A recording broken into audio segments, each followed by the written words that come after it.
If you think healthy relationship means no conflict, that's your first mistake. The strongest relationships argue, but they regulate when they argue.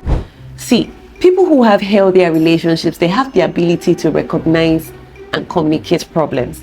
And that's not about different personalities. That is literally something everybody can do. It's neurobiology. When you can name what is wrong instead of suppressing it, it reflects a stronger prefrontal cortex function, your executive control center. It means that your HPA axis, that's your stress response system, is more balanced.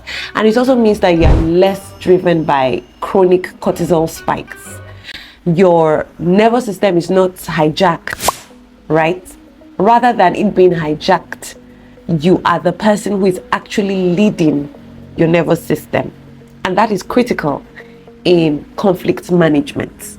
According to research on toxic stress and allostatic load, chronic family conflict increases inflammatory markers like the IL-6 and CRP. And children that are raised in these high conflict homes, they show higher lifetime risks of issues like anxiety disorders, autoimmune conditions, and metabolic dysfunction. That's because their inflammatory markers are high. So when people communicate, even when it's uncomfortable, they reduce toxic stress load. And silence doesn't create peace. Suppression is what creates inflammation. So here is one practical strategy. If you want to build a stronger prefrontal cortex, practice intentional pause and emotional labeling. Before reacting, you say stuff like, I feel disrespected, I feel hurt, I feel afraid. That way you're able to label your emotions and not attack the next person. Neuroscience shows that naming the emotion reduces amygdala activities and increases prefrontal regulation. One pause, just one pause, can change a relationship.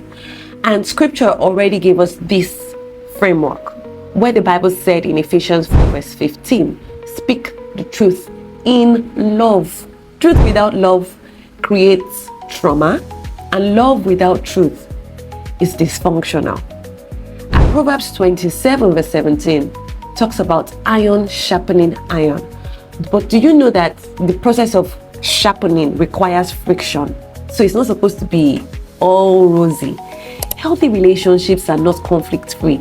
They are conflict-regulated. And when you regulate conflict well, you don't just protect the relationship, you protect the biology of everybody involved.